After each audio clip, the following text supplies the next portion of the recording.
Ukrainian sources say the counteroffensive against Russia has started.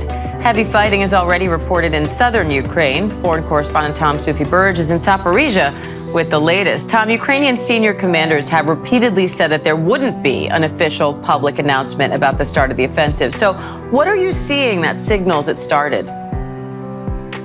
Yeah, Diane, we've seen the counteroffensive building, we've seen the preparations. What's changed within the last 24 hours or so is that we are seeing much more intensive military activity, according to reports, south of here, so a new active southern front. We believe that the Ukrainian military is now on the offensive there. There's been no official comment on that from Ukrainian officials, but we're getting a very sort of broad media picture that really tells us that there is an intense battle down there. A Russian defense official saying that they are trying to repel a Ukrainian attack. And we're also seeing from the Ukrainian military confirmation, they say that they are taking more territory in the east around the city of Bakhmut.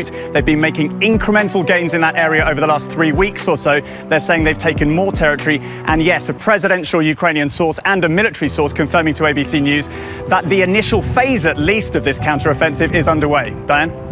So what are Ukraine's key objectives in this counteroffensive, Tom? Well, one key objective, Diane, for sure, is to go on the offensive here in the south. I mean, that's no secret, no surprise. It is a desire of the Ukrainians to try and get through the Russian lines in the south and try and start taking territory towards the Crimean Peninsula. In public, Ukrainian officials say they want to take back all of the territory that Russia occupies. In private, they're more realistic, and they say in the near term at least, the goal of this offensive would be to take back all the territory, more or less, that Russia took since the full-scale invasion in February of last year. Now, that will be a big task. We're not expecting this offensive to be like the one in the summer in the northeast, in Kharkiv, when the Ukrainians smashed through the Russian lines. The Russians have had a lot of time to build up their defenses, particularly here in the south. It's going to be a tough battle, but they've got all that new weaponry, and we'll have to wait and see. Diane? All right, Tom Sufi-Burge in Ukraine, thank you.